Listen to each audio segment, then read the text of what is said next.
Oh, you guys continue to find us. What's good, everybody? Welcome into your favorite YouTube, social media, stadium, pro wrestling show. As you can see, I'm in the friendly confines, PGA Tour headquarters. We were on the road this week for the Genesis. We got a lot to talk about. So let's get right into it. You guys know I don't do this show by myself. Shout out to JD.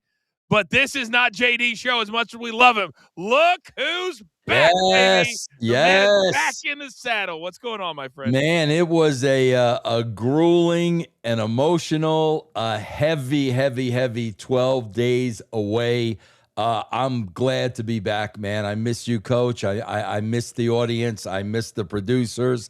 I'm just happy to be back behind this mic. Man, we miss you so very much. We're ecstatic that you're back. Everybody was thinking about you. Hopefully, you felt the love, because we certainly were sending it out to you. Without a shadow of a doubt, absolutely 1,000%, and I can't thank you enough. My father loves so much when I show him tweets where they're talking about him, and I show him, and man, 95 years old, he gets such a kick out of that. That's awesome, man. That is so awesome. Yeah. All right, we got a ton of topics to get to, so we know we're going to have a ton of super stickers tonight, a lot of questions. How can the audience, Vince, because we're seeing the numbers. We got a lot of new people that are finding us. How can they be a part of the show? Super stickers or donations, guys, of $5 or more. We're going to put your questions or your comments right up on the screen, and Coach and I will address them. But, Coach, they could take that to the next level. Most definitely. If you go $10 or more, you get a spot on the Coach and Brolette wheel. And Vince, guess what we have?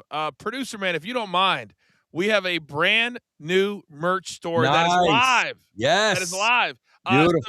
Some new items, Vince. Some new items. But the one that we're featuring this week, you're not going to believe this.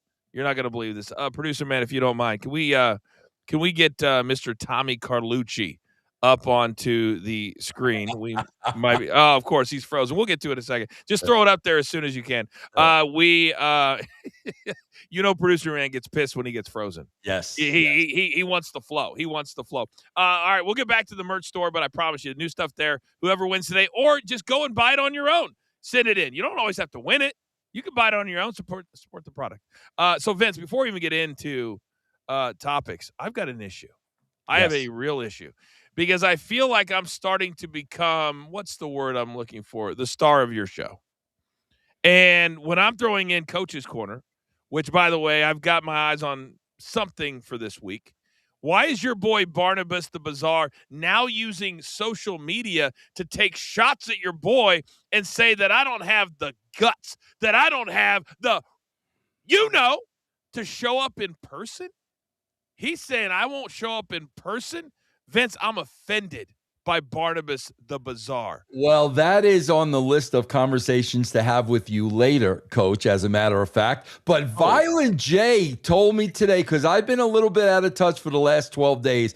He told me today, bro, you have so much heat with so many JCW fans. It's unbelievable. Bro, you have not lost a step. Not a step. Yes.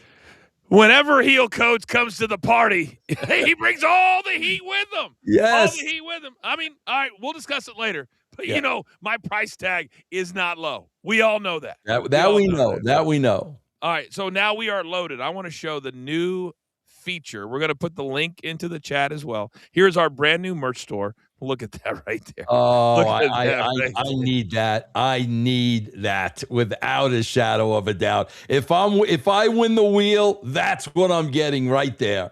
Look at that. Then you scroll. What a fugazi. I mean, we all got to get one of those. That's tremendous. Look at tremendous. That. Yes. That. All right. Look at Tommy. That is awesome, man. Awesome. By the way, that picture on the right, he hasn't been that weight since 86. Let's just be honest. Let's be honest. Love that guy. All right. So you guys can pick out whatever you want, T-shirt-wise, and we do that on our second show of the week, which is tomorrow. If there's enough, and I'm feeling generous, we may do two. All right, let's get into it. Vince, I couldn't wait for you to get back, because the one thing when I watch Raw or SmackDown that I always think is, what would Vince do? Both of them. McMahon, Russo. And last night on Monday Night Raw, they had a pre-tape with our man Adam Pearce, and it was a delivery driver of some kind, and he delivered a crate that was big enough to have a person inside, and it says deliver to WWE, do not open until February 28th, 2026. Vince, everybody is guessing that it's Chris Jericho. Please tell me why that would make absolutely no sense. Well, I have to tell you this, and this is why you guys watch this show, because you get the inside scoop. This is a 100% Bruce Prichard rip, without a shadow of a doubt, because I'm going to tell you a little story, Coach. And when I saw this morning, I popped huge. There was a time, believe it or not, when me, Jim Cornette, and Vince McMahon were the writing team. Okay. The three of us. Okay? And it started with Cornette pushing for Terry Funk ad nauseum. Every meeting, bring in Funk. And I mean, you could literally see Vince rolling his eyes.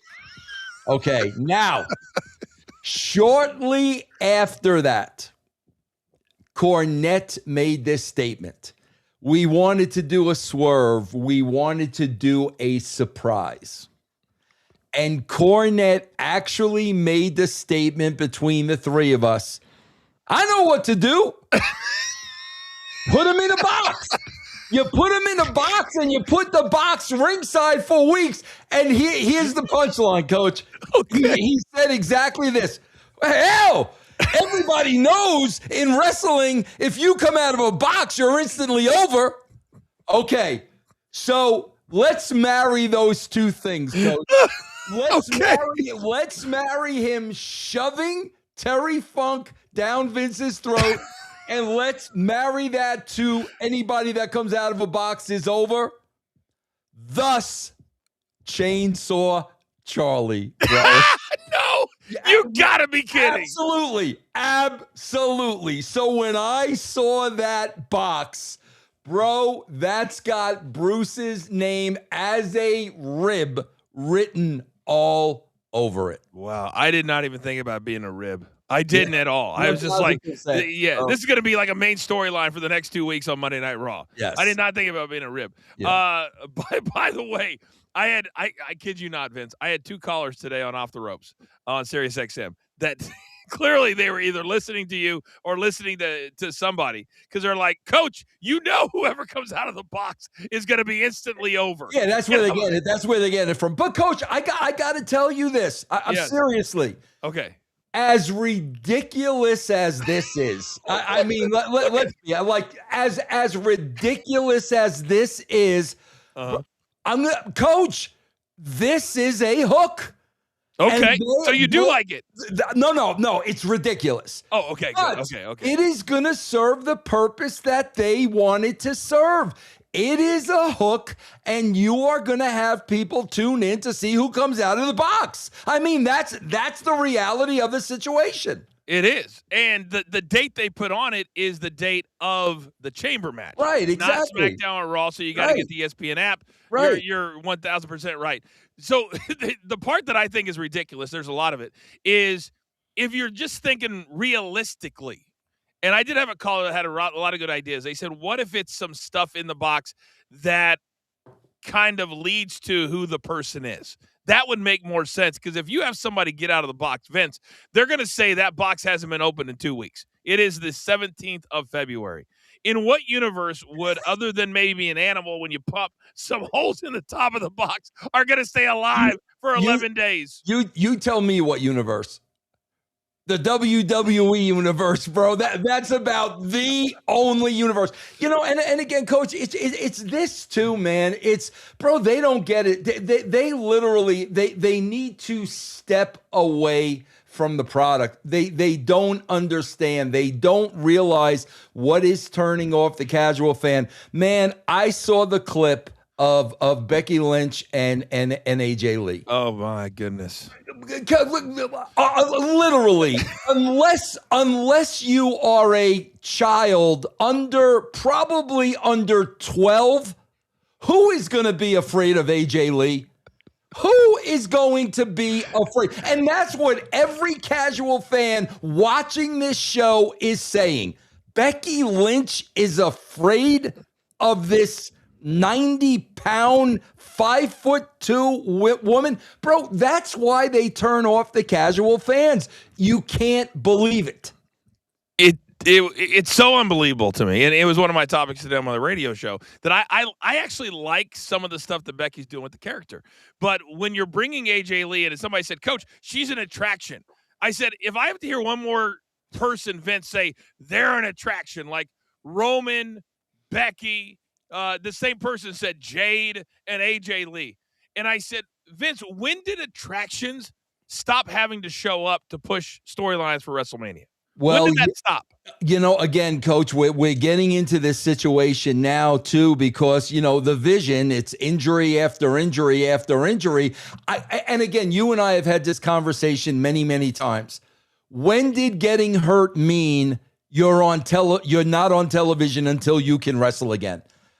Somebody needs to explain that to me, because when JR would say to me, Vince, Austin's hurt, he can't, this is what JR would say. He can't wrestle till this date. No problem. As long as he's on the show, I don't need him to wrestle. I just need him on the show. So, Coach, I'm going to ask you a question. Sure. If that's not a lack of creativity, then what is it? If you don't know what to do with somebody on your show because they simply can't wrestle, if that's not a lack of creativity, then what is it? It 100% is. And I'll take it a step further, Vince, is that all the booking that we're seeing right now, and this actually leads into topic number 2, is all the booking to me, and you tell me if you agree or disagree, is for ticket sales and ticket sales only. You have CM Punk and Roman Reigns, you announce it for night number 2, and then Roman's not going to show up again until March. Yep. So what do? You fill in a Finn Balor storyline, and CM Punk actually made the most ridiculous statement in a promo, which also told me these writers have no clue what they're writing in the promo. I don't know if you saw this. He said, listen, I like to compare myself, I'm paraphrasing here, to a sports team that has already made it to the playoffs, but they still have to play the regular season. And I'm sitting there going to myself, how many teams have a date in the Super Bowl and go, you know what? Let me go back and play week 8. Right. Right. Nobody. Yeah, nobody. If you're in the Super Bowl, you're in the Super Bowl. And that's all anybody's focused on. So they're trying to make us believe that this match with Finn Balor is him putting the regular season title on the line. No, it's still the world heavyweight title. Yeah. It's like you're moving chairs in the Titanic and make people go, do you believe it now? As we move the chairs? Because right now, Vince, you're trying to sell tickets there and night number 1. And now, Vince, I don't know if you saw this, but they're putting tickets, or did until yesterday, 25% off. So I had a caller call in. He said, last year, Coach, they had the same type of promo, $3,900 I still paid. Same seat, went back and looked with the promo. Vince, how much do you think that same seat that this guy set in last year now costs this year? Same building, same week. Is this before the discount? Yes. So there's a gray area. So what was it last year? $3,900. I'm going to say $4,200. $5,400. Oh my God! Are you serious? $5,400. Are we right about these numbers? Correct. This is a guy called in my radio show. Yes. But Vince, they literally put it on the mat Friday night. They put WrestleMania tickets 25% off on the mat on SmackDown. Oh, wow. On the mat. On the mat. And people need to understand, because I also reached out to a source that I have in Vegas, Vince.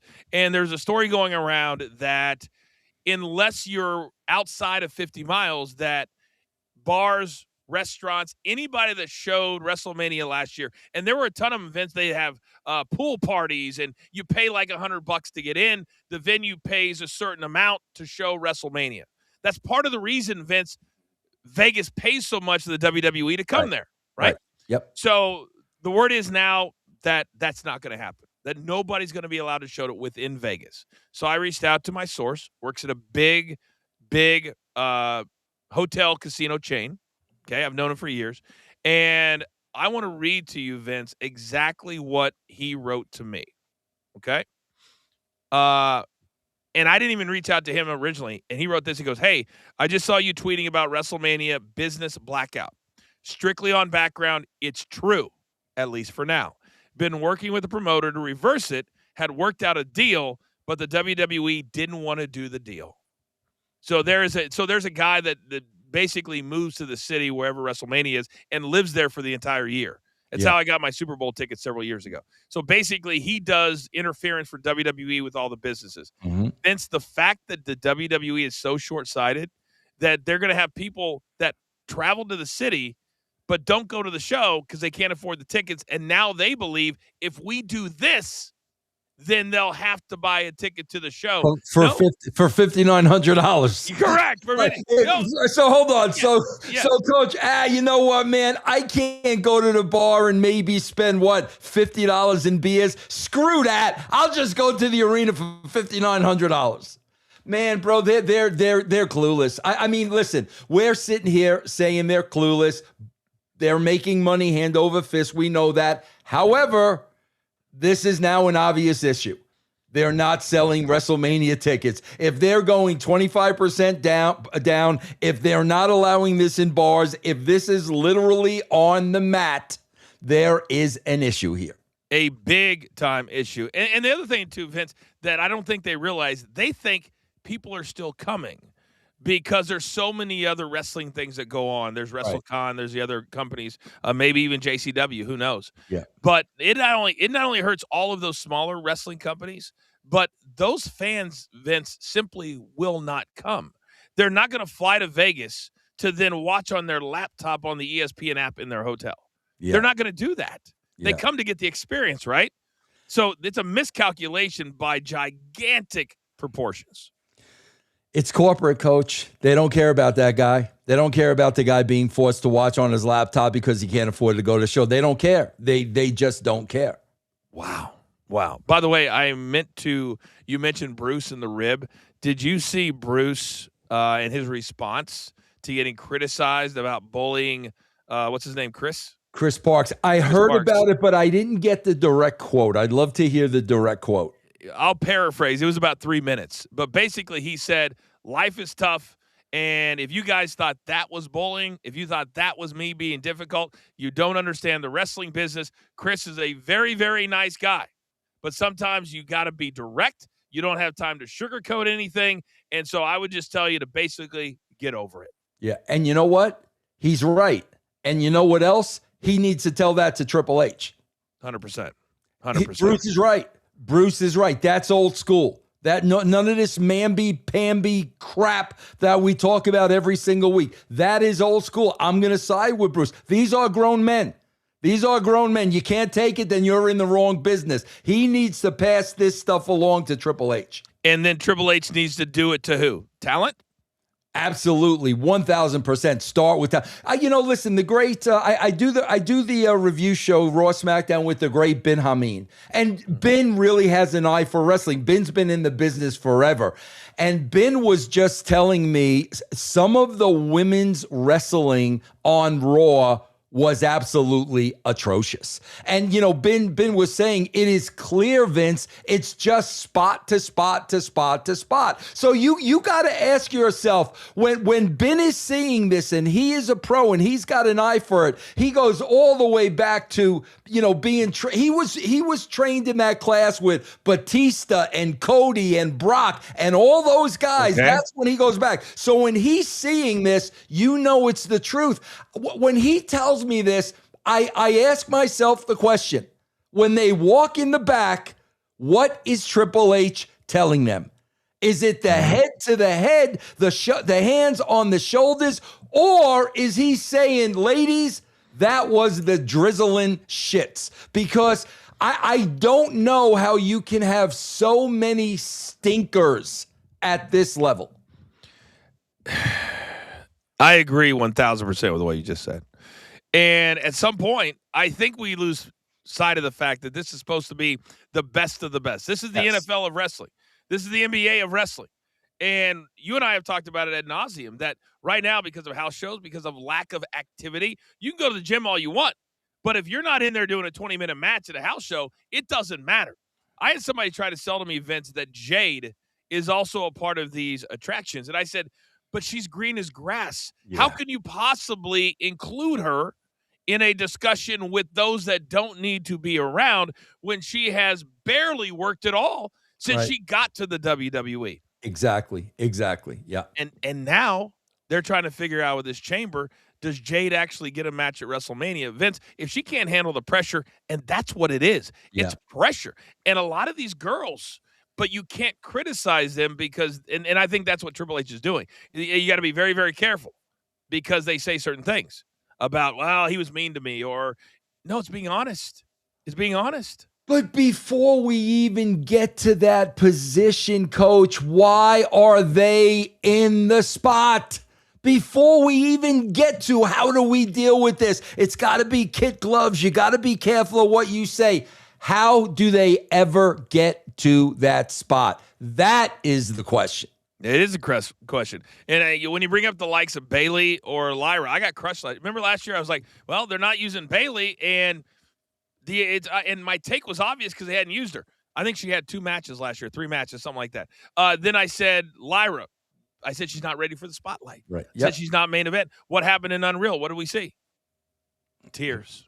Yep. Tears, because she had a match that she couldn't control. Her emotions got the best of her because of how big of a moment it was. Second biggest show of the year. And if you can't come through then and it's sloppy, guess what? You may not get another chance. But you got to be honest with her. You got to be honest with her. Think about this, Coach. Any professional sports. I always go to baseball, but even in football, you got the taxi squad. Bro, they bring somebody up. It could be 1 quarter. It could be 1 play. They don't deliver. Right back to the taxi squad. Same in Major League Baseball. You bring up a AAA player, bro. The first week, the dude's batting $120. You're going back down to AAA. Why does that never happen in the WWE? I don't know if they look at it like that, Vince. And I got to be honest, when you're there for a certain period of time and you're around people at a certain level, you assume everybody's at that level. Yeah. And I think when I was in that bubble, you don't think about it. And you should assume everybody's at that level, right? Absolutely. And so when you show up, I don't remember anybody ever. But you also got to remember, we had house shows 4 days a week. Yeah. And so by the time we got to Monday, we had already been together for 3 days. Yeah. And we had watched those matches, and we had helped each other, and everybody was in shape. God forbid you say somebody's not in shape. Yeah. That's number one. Vince, when somebody shows up on day 1 of training camp in July for the New York Jets or the Giants or whoever, guess what? They're in shape. Yeah. They're in shape, because if they're not, they're going to get cut. Yeah. And that's exactly what you're seeing in spring training now. You're seeing the way these guys show up to spring training. You got to be ready to go. You got to be ready to go. Yep. All right, let's jump in and do some super stickers as we go along and get to all of our different topics. And so many already coming in. You guys have a lot of questions. Let's start with Val Brony. You got a spot on the wheel on Thursday. I'm convinced Trick watches the show. When he went off on Sammy, from his hair to the sketches to that bounce, that ass breath, he was speaking for all of us. Zio, Vince, it's good to see you back. It's nice to be back. Yes. Vince, there's no question Trick's watching the show. There's no question. I mean, we wrote it for him. Did we not? He better be careful that he doesn't get fined by Triple H, man. Be very, very careful, Trick. Very careful. That's his boy, man. Be careful. What we're saying. All right, Varsity VA, you've got another spot on the wheel. Brand new merch. Just came out. Glad to see you back, Vince. Continued prayers for you and Papa Russo. I'm predicting it's Triple H in the box. Vince, I swear to you, if it is him, I may fall off this chair for the next episode. I'm gonna make this claim right now. If it's Triple H in the box, I will start watching Raw and SmackDown regularly every week. Guys, if you're new to this show, that statement right there. That's a promise. Tells you how much. Yes. How much he doesn't want it to be. Yes. It's a new era. Yeah. Oh, we're drawing a line in the sand. Tremendous. Tons of surprises for the Elimination Chamber. Tons of surprises. He'll be on every ESPN show going, who's in the box? Yeah. Who's in the box? Enjoying the show. Jeff, you're going to get 2 spots on the wheel, my friend. Hey, fellas, Vince, glad to hear Papa Russo is doing better. Thank you, God man. bless you and your family. Thank you. Now that I'm 42, I realize how much you meant to my childhood, especially during the Attitude Era while viewing show with my father, the GOAT. That's awesome, man. Thank you very, very much. Thank you. Yeah. Yeah, thank you. I was there for the entire Attitude Era. And I get nothing, Vince. Absolutely nothing. Thank you, Jeff. For nothing. I'm taking away one of those spots in the wheel right now. Producer man, he only gets 1 spot. All right. Let's go. Graham. Coach, how do I get in touch with Triple H? Please. He's not taking my call. I can guarantee you that. He's not taking my call. Hey, it's me. Scott says, in my opinion, the quality of WWE's production has fallen since Kevin Dunn left. They're still the best when it comes to pomp and circumstance, but camera mistakes, etc., are now quite a regular thing. I take offense to that. Anybody could have missed Brock Lesnar getting eliminated in the Royal Rumble. Coach, can I ask you a question? Can we Of course. interrupt these Super Sickers just for 1 second? Absolutely. Okay, ticket sales are down. Yep. We've got to lower prices, 25% off, put it on the map, the whole 9 yards, take it away from bars in Vegas. What do you think that upper tier, that inner circle, honestly, what do you think they're attributing that to? They've got to attribute it to something. What do you think they're attributing it to? It's a good question. It's a really, really good question because for a long time, they would lean into highest grossing event. Like, for example, last night was not sold out in Memphis. They don't make any point of saying anything. They were 800 seats short of a sellout last night. It was only set up for 9,000. So we're talking almost like 10% not there. I wish I had an answer for you because every time that we come up with an answer and say, listen, storylines suck, people are not buying here, and then they try to sell night one with one match, and no other matches, Vince, are even set for WrestleMania. And right now they're like 36,000 night one, 36,000. The setup last year was 63. This year is supposed to be for 70. So we're talking a half. Wow. So I don't even have an answer for you. What I do know is if they're sitting there, they're not blaming themselves. So if you're not blaming yourselves and the ticket prices, who's the other person in the room that is dictating the show at WrestleMania? It ain't Kevin Dunn or whoever's in there for Kevin Dunn. So who's the head of creative? There you go. There you go. And I'm telling you right now, they have markers that they need to hit. They owe $6 billion in back debt. Yep. They're not lowering these prices. I think they'll go down to 60% full as long as the number is bigger than what it would be if the tickets were lower. I believe that. And also, Coach, it's like, listen, man, as a writer, man, you can only go to that tournament well so many times, Coach. It's tournament after tournament after tournament. Going into every PPL, it's tournament. You're never going to draw doing that ever. Ever. What do you think is the number one most important thing to sell a WrestleMania? Because it used to be WrestleMania sold itself. Hey, we get to go. Doesn't matter who's on the card. We get to go for the experience. But now that the experience is too expensive, what is it? Emotion.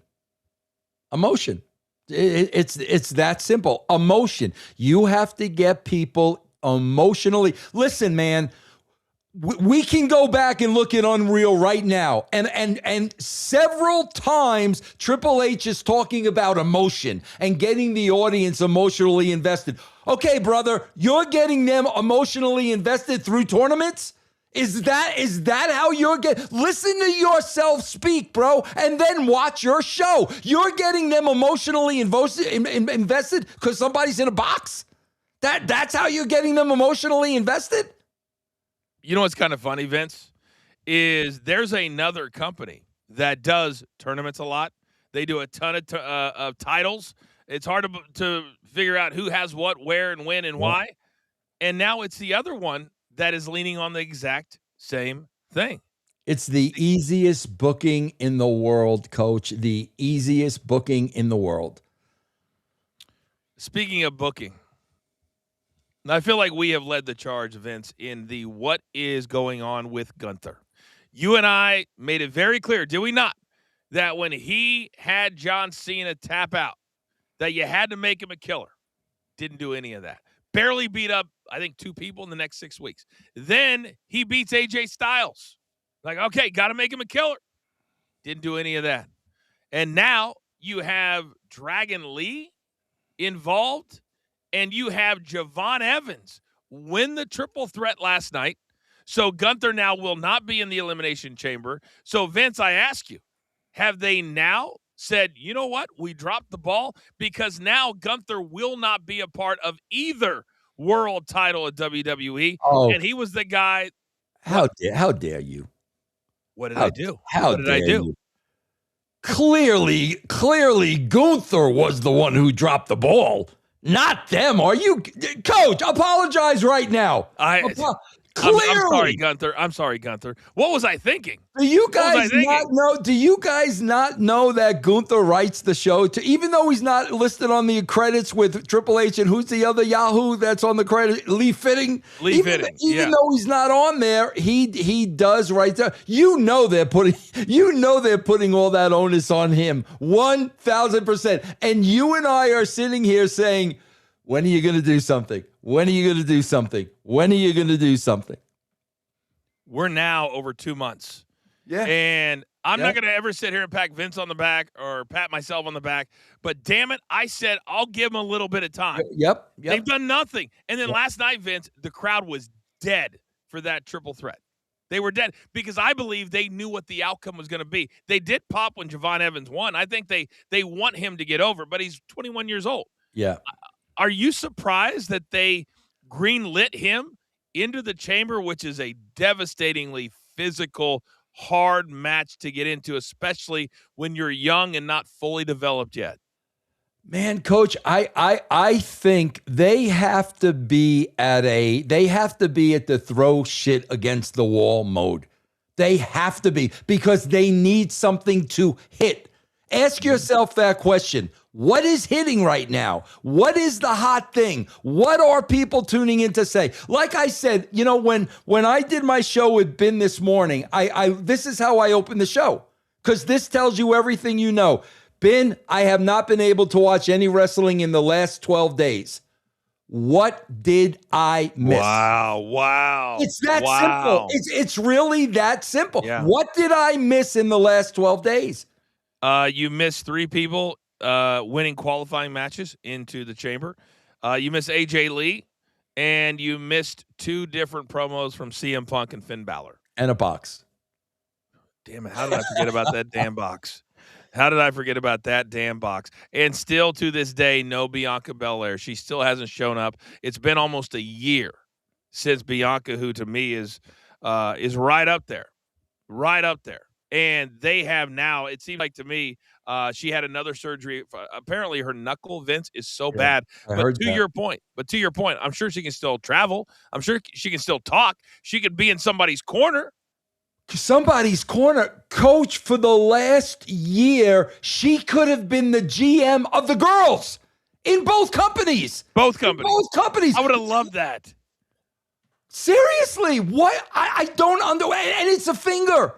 It's a finger. It's not. She's not hobbling on a knee. She doesn't have a broken angle. It's a finger. She could have glammed up that finger, jeweled up that finger, whatever she wanted to do, and make her the GM for the women's division on both shows. To not have a star of that magnitude out for this long because of a finger? Are you kidding me? So let me ask you a question. Do you think, because I think I know Bianca pretty well from afar, and a lot of people would take the time at home and be very happy with it. I don't think you want 12 months off, especially when the last 3 are heading into WrestleMania. Do you think some of this talent walks in and offers to get creative and offers, hey, listen, give me this role or give me that role or give me that role, and it just get shut down? Or do you think this is... Absolutely. 1,000%. These are people that love the business, Coach. They love the business. Yep. And we are in a business now where these aren't businessmen that are all about the money. The majority of today's wrestlers are in it for the love of the game. They want to be in the game. There is no question in my mind that she hasn't pitched several things, and for whatever reason, they said no. God, it just I know we go back a lot, but man, just to sit in a room and I would every week or two, if I was Bruce or Triple H or Ed, I'd be like, here are the stars that are out. Is there any way to use them? Great, absolutely. Put it up on the whiteboard. Yep, right? 1,000%. 1,000. At least talk it through. At least talk it through. But we're just sitting everybody. We haven't seen Braun Breaker in 2 weeks. We haven't seen Seth Rollins, but he's been all over every Good Morning America or Good Morning Football. He's on every show imaginable for his sportscast. Vince, why couldn't they have used him for Raw or SmackDown or PLEs? I'm going to stop you right there. Explain that to me. Give me the coach. Here's the only thing that makes any sense out of it to me. Okay. Is it something contractual? Is it something contractual? Wow. Does it come down to dollars and cents, and they've got to pay him so much to be on the show and not perform compared to a lot less money to be sitting at home? That's the only thing that makes sense. If this is around money, that's the only thing that makes sense, Coach. So he doesn't seem like a guy to me that would do a per appearance contract. He just doesn't. He seems like a guy that when he's healthy, he's there every week. Is that fair? Yes. I mean, yes. So we know Roman and Brock's deals are per appearance, like 20, 30, 40. And I would hate, I'm sure you would too. Can you imagine if you were writing right now and you didn't have everybody at your disposal? If you didn't have everybody that's on the roster, if you wanted to write something in, sorry, Vince, we've only got 3 left. It's almost like it's a John Cena retirement tour without the retirement. But Brock has always been this way. But now with this family-friendly and talent-friendly WWE, you're getting more guys like a Roman or clearly AJ Lee negotiated per deal. Right. She's only been around 5 times since September. Clearly she's on a per appearance deal. Vince, I find it so sad if that's the case because you're now hurting the audience by trying to be creative and either save money or give the talent what they want. And either way, it's not giving the fans what they want. Well, again, we know this company is driven by money. That's why I asked the question, is this a money issue? Because outside of that, Coach, nothing else makes sense. I could care less whether Seth Rollins can wrestle or not. Put him out there in the ridiculous outfits that he likes to wear. Let him cut a promo. Let him get involved in a match on the outside of the ring. Put him on color commentary. There's a million things you can do with this guy. A million things. And I wonder if they just believe, well, since he's such a big star, it doesn't make sense to not have him involved physically. There's been a million guys that never got involved physically. Right. I saw an interview with Don Callis, and he goes, he's probably taken 8 bumps in his entire career, and he's in his 60s. Yeah. Come on, be better. Use these are stars. And Vince, if we're not selling out these arenas, you got to get your stars back in the building.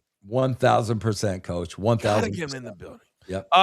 Let's go. We have a super sticker from Smartest Mark Alive. By the way, because of us, he started his own show. He's getting gigantic views, Vince. Awesome. Good for you, man. He's doing great. He's doing great. Awesome. He said, I just made a video on why Kane was the best character introduction ever, and the storytelling was unmatched. Vince, how involved were you with the Kane character creation and story? Well, I always say this. Bruce had the Kane character in his mind before I came on creative. But when I came on creative, when I was writing, that's when he was introduced. So when you saw Kane introduced, I was involved in the writing on a week-to-week process, but I did not come up with the character.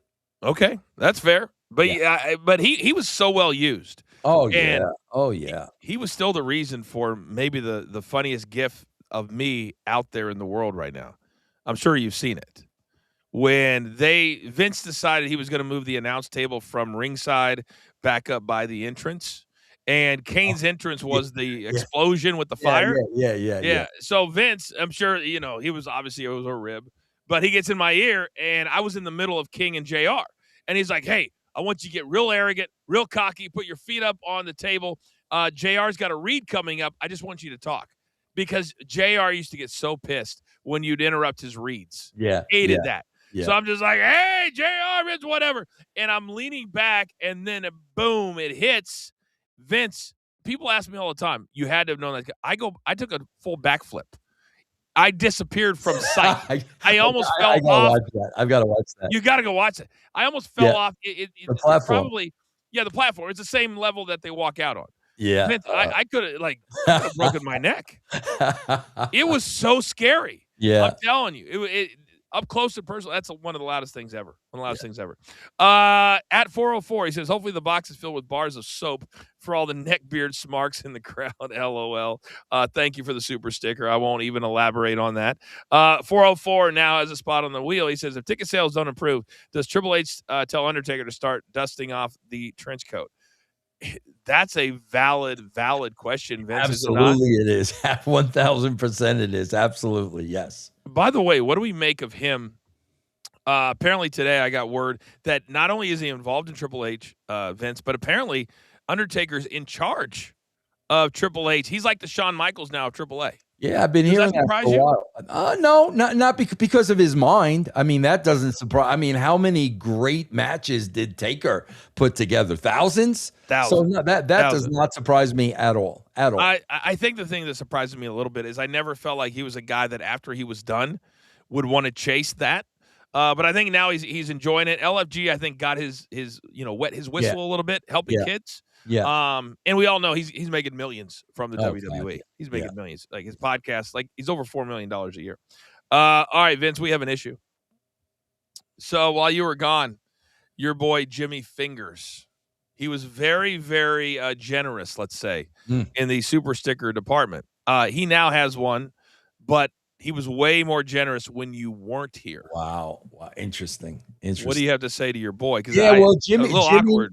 Listen, Jimmy knows I'm an avid supporter of Jimmy Fingers. He knows that. I always have been. I don't know what's going on here, Coach, to be honest with you.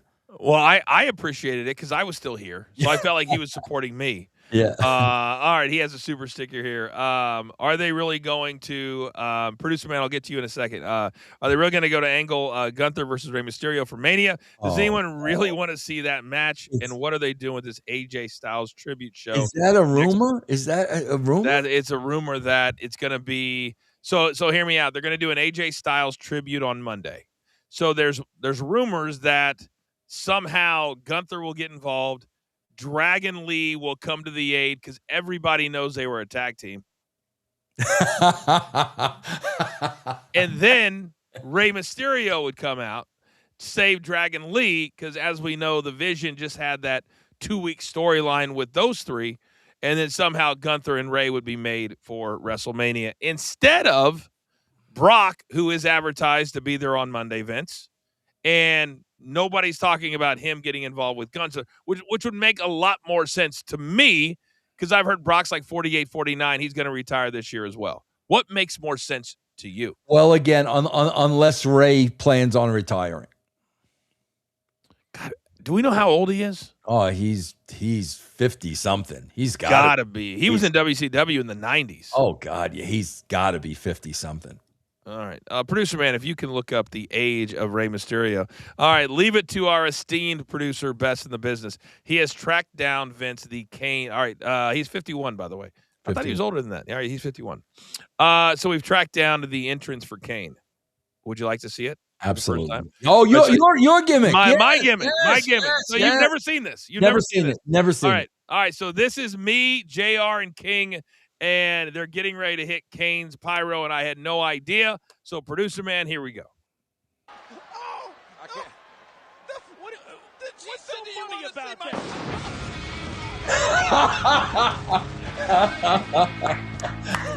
that? A full somersault. I hate to say, Coach, as funny as that was, they're going to be laughing louder in Stamford because they are now going to flag this show for us using that. You do know that, don't you? It was only like 6 seconds. That it doesn't matter. You do know. You do know. God. That's tremendous, man. Tremendous. Right? Yes. Right? You could definitely see that was a shoot. It was an absolute shoot. Yeah. Absolute shoot. Tremendous. I probably have one of these days. We're gonna have to do an entire episode on ribs that Vince did to me. Yeah. Because I had several. But he probably ribbed me more than anybody else in his career. Wow, that's great. Because he knew you were a good sport, man. Not when I was in the back of a police car going down to the station. Exactly.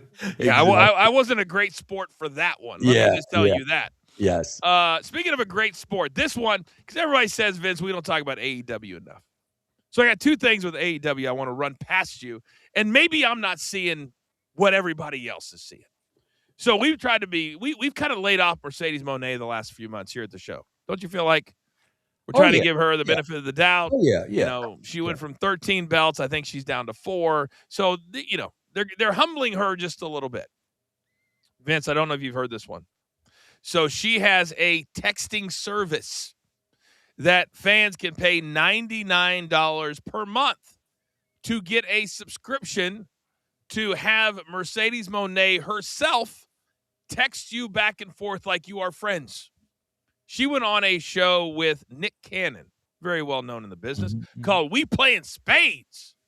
And they ask her about it. They're like, people are really paying you $99 to text back and forth? Isn't that a little expensive? She said, expensive? I don't think so. Apparently, it's just people that can't afford me. She went on to say, Vince, that this is real. There's no adult content, and I will text you when I have time. Her words, not mine. So, Vince, let me ask you something. If 1,000 people are paying her $100 a month, it's $100,000. Do you think she's sitting around all day, every day, texting them back? How would she remotely have time to do that? This is a scam. I don't think it is. I'll tell you. It's not. I take that back. It's not. I'll tell you, if you're asking me what I would think, this is what I would think is happening. Obviously, she's got people answering the text for her. That's what I'm saying. And that's why I said sort of. Right. Yes, there's like 10 people sitting there. It's got to be. She couldn't possibly have the time to do that, because if somebody is paying that price per month, they're going to text her 1,000 times. 1,000 times. Right. It's not like it's per text. No, it's for the whole month. It physically couldn't be possible. How long do you think it's going to take before we start seeing people that have 2 followers on Twitter complaining because she's not texting them back? Or people are going to be getting the same exact text. Oh, can you imagine? Yeah. Can you imagine? Hey, Vince, great to hear from you. Yeah. Oh, you like my match last night? Thank you. I'll see you on Wednesday. And the person say, man, I got one too. She said, thinking about my match on Saturday on Collision. Yeah. Oh my, this is, I'm all for multiple revenue streams. I'm not hating on anybody. It's hard to make money out in these streets. I get that. It's hard for us. But damn it, Vince. This to me seems like something that has no chance to succeed without a majority of people bitching about it. Coach, I would have said that during our era. These fans today, I don't know. I don't know. It's a totally different mindset, Coach. I don't know. My goodness. If these fans think that she is actually going to be sitting there texting them back one by one, because she's also not going to do this to have 8 people pay her $100. She's looking to make bank. Absolutely. Yes. She's looking to make bank. Yeah. So to make bank, you got to have at least 500. That'd be $50,000 a month. A lot of girls make that on Twitch. They have for years. Remember when WWE banned the Twitch because they were making so much money? You had people like Mandy Rose left. Yeah. They're like, I make more money over here. Why would I stay here? Yep. Yeah. Other AEW news, Vince. MJF, who I love. He's my favorite wrestler on planet Earth. I just question, because you and I talk about it all the time, how Tony Khan allows a lot of his big stars to do these indie shows. And I know he's trying to be a fighting champion. But Vince, to me, he's the biggest star, and he should be wrestling for one place and one place only, and that is AEW. He is going to go to a House of Glory show in Queens to wrestle Zilla Fatu. And in the promo to promote the match, Vince, he mentioned The Rock. He mentioned Roman Reigns. He mentioned the Bloodline. He mentioned everything WWE. Does that surprise you? It doesn't. It doesn't, because what they're trying to do is they're trying to get any fan, any viewer to watch their show. That's what they're trying to do. So it's all about crossover. If he appears at all these shows, at all these indie shows, and they got a couple of thousand people in the building, that those people are going to become AEW viewers. That's the only thing that makes any kind of sense. It's the only thing that makes any kind of sense. Yeah, it really does. And I know that he's a gamer. He's probably making, if I was to guess, 5 to 10. He's probably the highest paid, I would imagine. He just got a new deal, $5 to $10 million a year, and probably playing along. Because Tony loves this old school stuff. He loves it. Man, back in the day, they had fighting champions that would go to all the territories and beat everybody, and then go to the next territory. But Vince, it's not really how it works anymore. Yeah. I'm happy for the smaller organizations. It's great for them. But to me, it dilutes MJF just a little bit. Well, Coach, we just found out that, Warner has a stock of it in AEW. We just found that out through that we never knew. We never knew.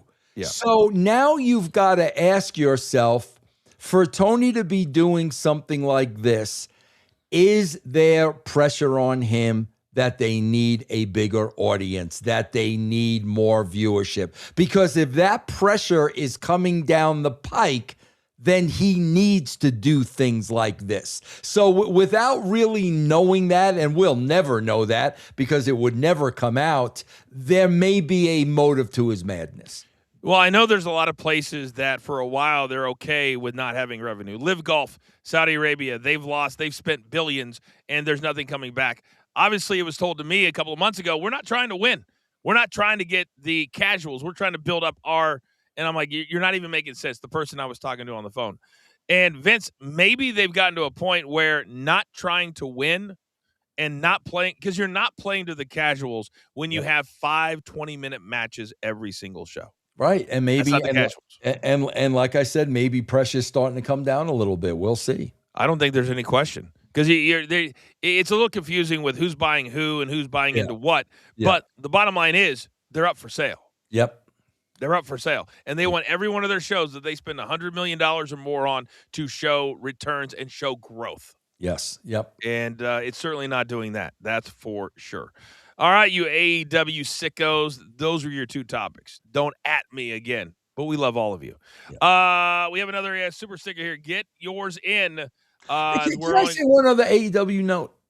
Please, I would love to use 3 topics. I gotta I don't know if I've watched too much Tony Khan over the last 6 years or not. I don't know, but I kind of take offense to when people take shots at him. When Nick Khan is sitting there and saying, oh yeah, I respect the billionaire father of the Jacksonville, I take offense to that shot at little Tony Khan. I really do. Say that again so I understand what you're saying. Nick Khan, in an interview, took a shot at Tony Khan by saying, yeah, I have all the respect in the world for the father of the billionaire that owns the Jacksonville Jaguar. He blatantly took a shot at Tony Khan. I take offense to when people pick on Tony Khan. Well, I've known Nick Khan a long time, and he has done a lot of amazing things. He's made a ton of money. There's no question about that.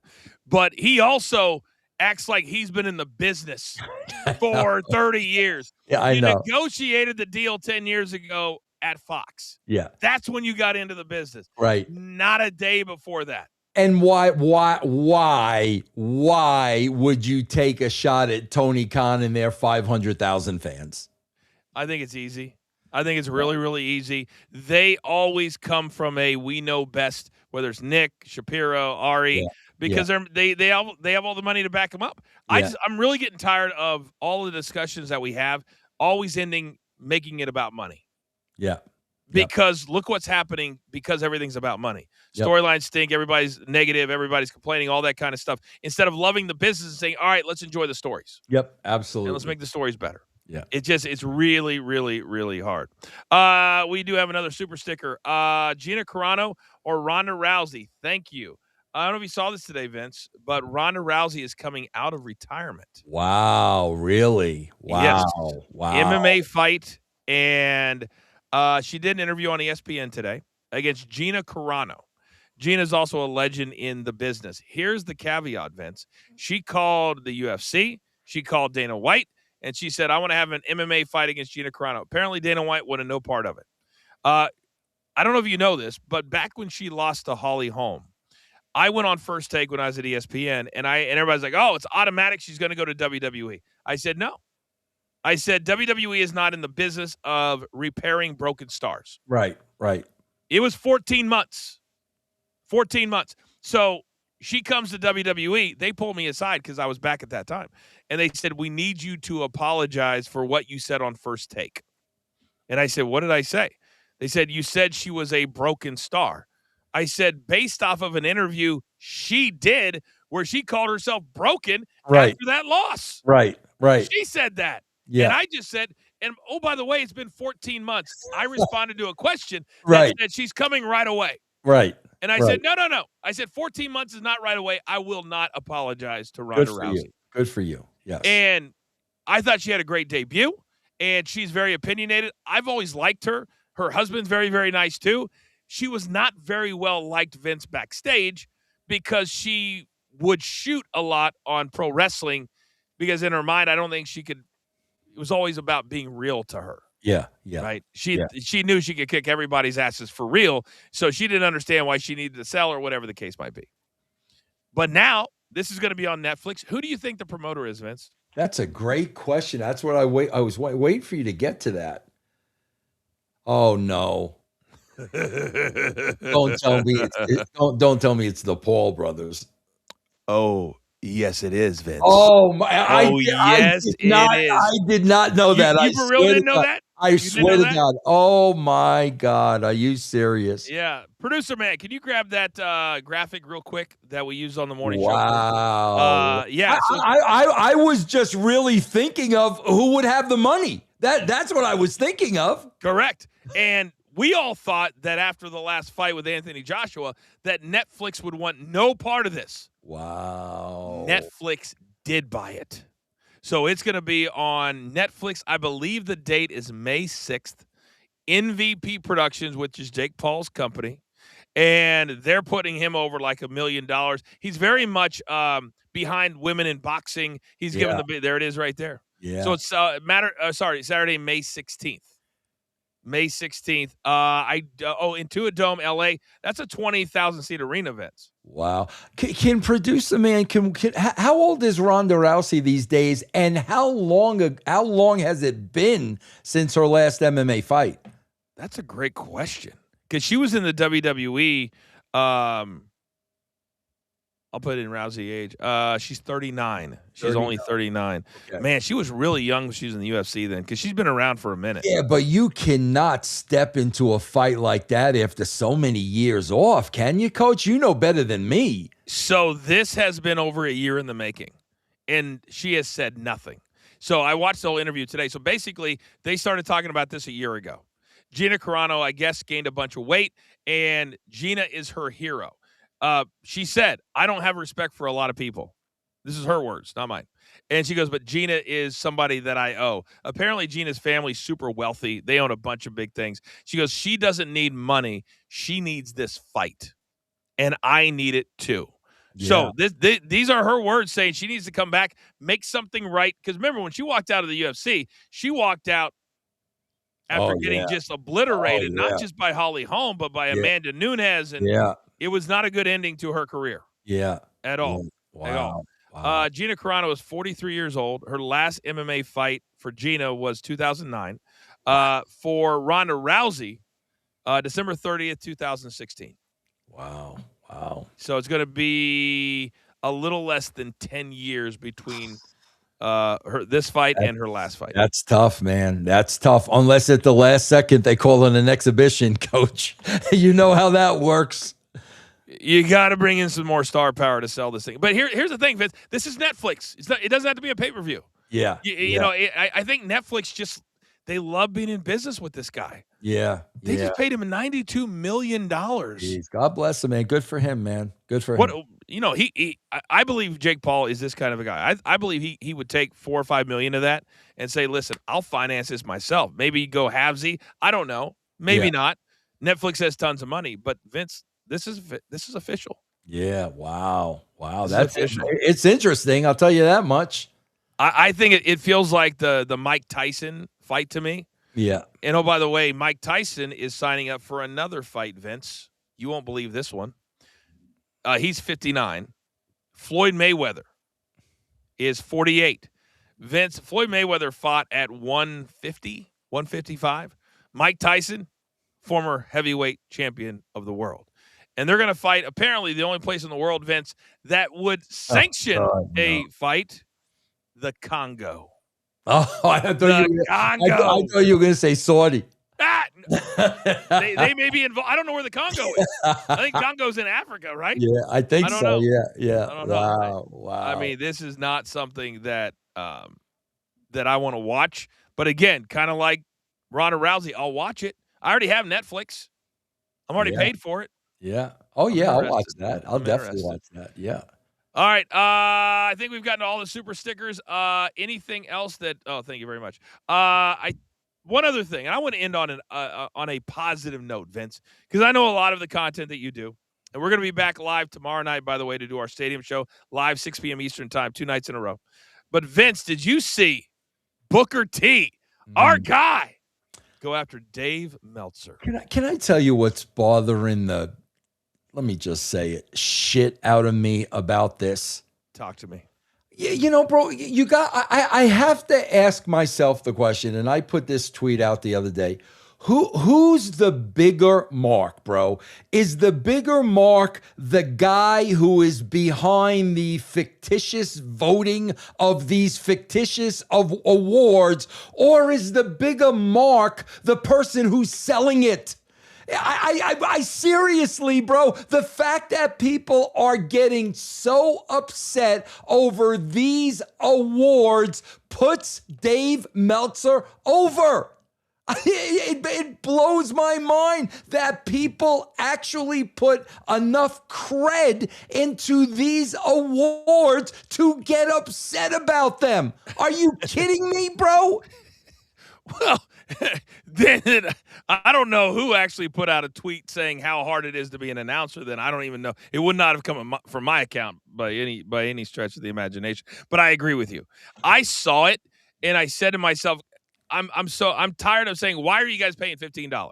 It drives me insane that there's people that actually think this is where you go for information. But when I see this, Vince, and maybe it's me as a former announcer, and I say, I don't care who puts this out. And I don't care who you say. But when you say worse this, worse that, it affects, because Booker T's been a whole, and we're going to roll sound. To me, it's like, all I said about it was, you guys, whoever voted, I said, I don't know who you are, whoever voted, because there was like 1,000 people. You have no clue how hard it is to call wrestling. Oh, God. That's all I said. To call anything. But yeah, absolutely. That was my takeaway. Yeah, that was my takeaway. Absolutely. And I was just like, I honestly, I didn't even know whose awards it was. I don't know all those WO and WN wrestling. Yeah. I don't know. I don't follow any of them. Yeah.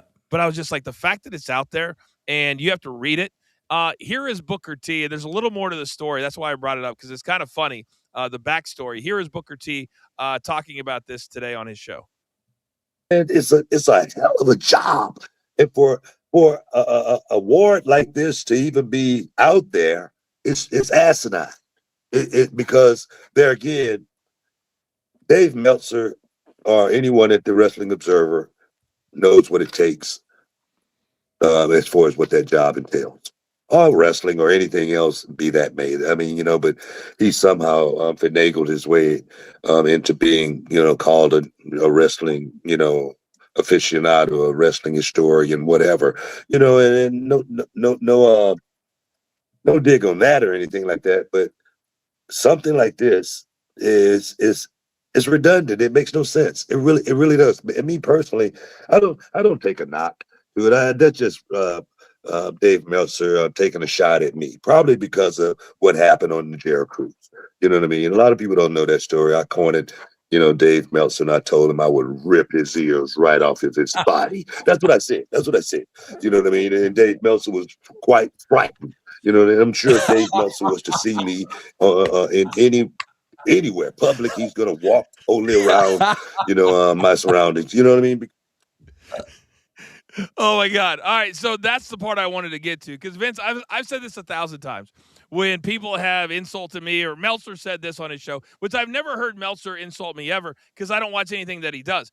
When the stuff comes through my algorithm, I just go block, block, block. But Vince, I had the image of Booker T, who is a legit tough guy. Oh God. Getting in Meltzer's face. And it was apparently, as the story goes, Vince, he walked over to a table where Booker was sitting there with Ric Flair. And he sat down like, we're going to be boys. We're going to discuss. And Booker wasn't having it. Oh. And Booker, you'd heard it from his mouth. Can you imagine that scene, Vince? Yeah. Of Dave holding his tray, probably shaking the food, falling off of it, going, oh my God, Booker T's in my face. He's going to rip my ears off for real. Can you imagine? I would have paid money to see But that. I just have to tell you, I hate Dave Meltzer's name coming out of Booker's. I hate that. I mean, they're not even in the same freaking universe, these two guys, man. I know. But it's really hard, Vince. And when you're here and you're getting paid for clicks and views, and your radio show with bad microphones and bad, all that, you do whatever you can. Yeah. And clearly this worked. And clearly Booker T's right. Yeah. Meltzer took a shot at him. I mean, here's the one thing I tell people about dirt sheets and these type of polls. There is nothing to say that he can go, well, let's make Booker the worst one. And we'll say 500 votes. Like nobody's saying we're going to call him on it, because we don't give a damn. Right. We don't give a damn. We're not going to call him on it. Yeah. But this, I mean, and I guess my whole point, I'll wrap it up with this. I always tell people who bring up Meltzer or anybody else that's a dirt sheet writer that's never actually been in the business. I've never seen them backstage. I said they wouldn't have the balls to walk backstage. And if you truly want to be an expert, Vince, wouldn't you show up to an actual show and actually try to meet the guys, find out what goes on backstage, and not just talk about what you think you know or what you see like the rest of us on TV? Never once have I seen a dirt sheet writer backstage. Coach, I'll go one step further, because we're in the process of reviewing this right now. I'll go one step further, bro. Sean Sapp, they've got these Fightful awards, and they actually pay for these awards, and it's the same thing. Bro, whoever wins the award either cuts a promo that they put on their show or comes on their show as a guest. Bro, it's like, what if tomorrow Vince Russo decided, I'm going to start giving out Major League Baseball awards, and the first award goes to Bryce Harper. And guess what, guys? I got Bryce Harper right here. What world are we living in wrestling? Like, what world do these people live in that you can't separate amateurs from freaking pros, man? This is the only business that's the case. Only business. I saw those videos you're talking about, and it goes on. Tony did one of those videos. Oh, it's all AEW. Yeah. Like, all the AEW. Yeah. Oh my God. Really, bro? Really? I saw Tony. I saw Kyle Fletcher. I saw, guaranteed Tony made him do it. But yeah, you're not going to see Becky can you imagine CM Punk wrestler? I think he might've been wrestler of the year. Can you imagine wrestler of the year? I'm CM Punk. I'd like to thank everybody. And they were holding the trophy too. Yeah, absolutely. They're like, I'd like to everything. It's like, oh my God, what are we doing? Maybe next year we should do the Coach and Bro Awards. I mean, I'm being dead serious. Maybe we should. Being dead serious. Yes. Yeah. Oh my God. It's just, oh my God. All right. So that's going to do it for tonight. I think we got to every single super sticker. You guys are absolutely amazing with your support. I just got a picture from what looks like the actual cruise that they were on. I can't solidify, but this is, I believe, what happened. I love AI. I swear to God. I love it. I don't care if AI takes every job on the planet. When they can turn out pictures like this, I'm all for it, Coach. Oh, that is tremendous. Oh, man. Oh, man. Oh, my God. Booker T is no joke. Booker T is a No, legit God. tough guy, but he's also like one of the easiest guys to get along with in the world. 1000%, man. Stevie Ray's the same exact way, the same cloth, bro. Same cloth. Love that guy. And when I turn on NXT, I don't even care if he's not your cup of tea. I laugh.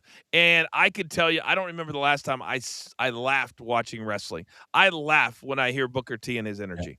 And you know what the sad thing is? These people voting on these awards, including Dave Meltzer, have no idea how difficult it is because they've never done it. So they don't have a clue to sit there and keep talking and be interesting and have no dead air. I've done it. It's not freaking easy, man. Oh, I think that's why I take it a little bit personally when people like him or anybody else, I don't care what they think about me as a wrestling announcer. I'll never announce wrestling again, except maybe JCW. We'll talk after the show. But when they say that, and that's kind of where I come, because I don't subscribe, Vince, to, well, you never played NFL football. Like, I think Mina Kimes on ESPN is very good. She's very good. She knows football. But to me, when you're doing wrestling, there is something about experiencing it, feeling the mat, feeling something to truly know what it feels like to talk truly as an expert. And I've never seen him take a bump in my life or even been around it. Like, even I haven't even seen him at a show, like ever. Yeah. All right. I believe we have, we got one more we got to. Okay. We got one more. And then anything after this, we'll answer tomorrow night. Alexandra says, hey guys, nice to see an episode today. Unfortunately, I just lost my father 2 days ago. I'm so sorry. Man, and it was a very emotional time, but God has better plans. Make the outbreak go to the main event ASAP. First of all, condolences to your father. Yeah, man. Yes. Hopefully you laughed a little bit tonight. Yeah. Vince, it's never easy. I mean, you're going through it right now too. I know. And listen, man, if you need to laugh a little more, just go back and replay the Becky Lynch, AJ Lee promo from last night. And, maybe you'll get a few more laughs because you probably need them at this point in your And on that note, I never have a gentle dismount from the show because we always get like one more that comes in, and I'll never complain about a super sticker ever. Steven Rivera says, show's amazing. Been rocking with you guys for some time now. Attitude Era kid here. Big fans. What up with Kevin Nash? Bojangles, bro. By the way, Kevin Nash was talking about being on Undertaker's podcast. Do you know that he refuses to travel?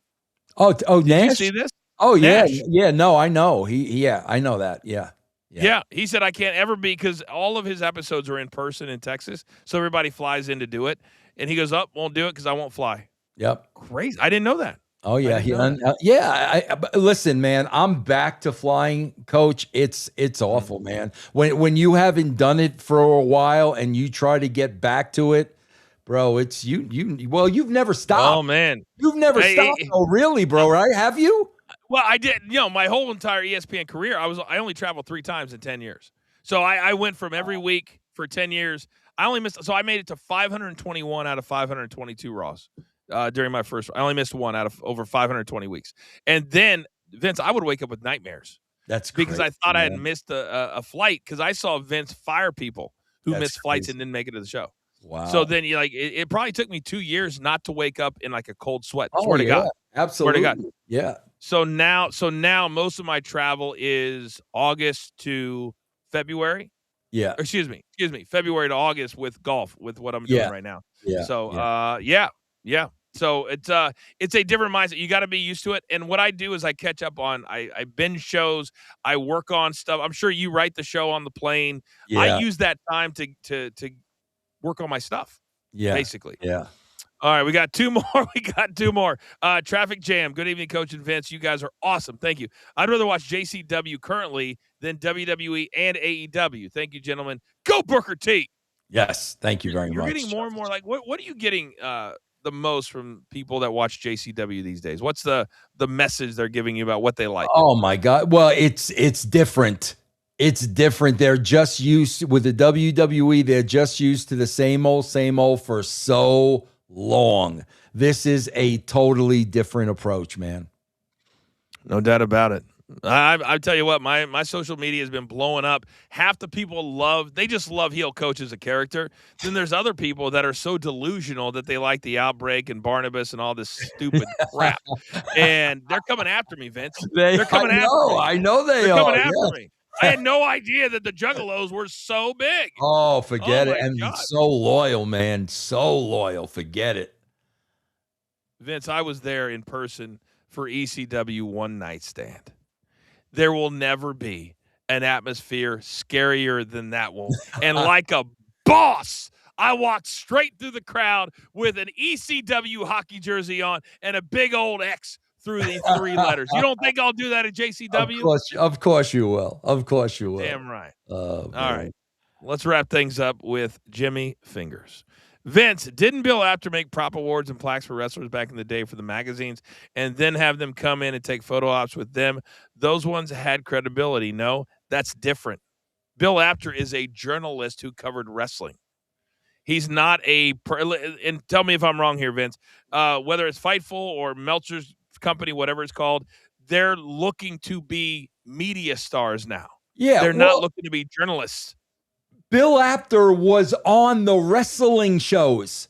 They would go to Bill Apter and they would go to his magazine during the wrestling shows. He was part of it. He really was the wrestling journalist because he was part of the show. These guys are outlaws looking for gossip and looking for dirt and looking to say who's the worst at this and who's the worst at that. That's not what Apter did. Apter was a part of the show as a wrestling journalist.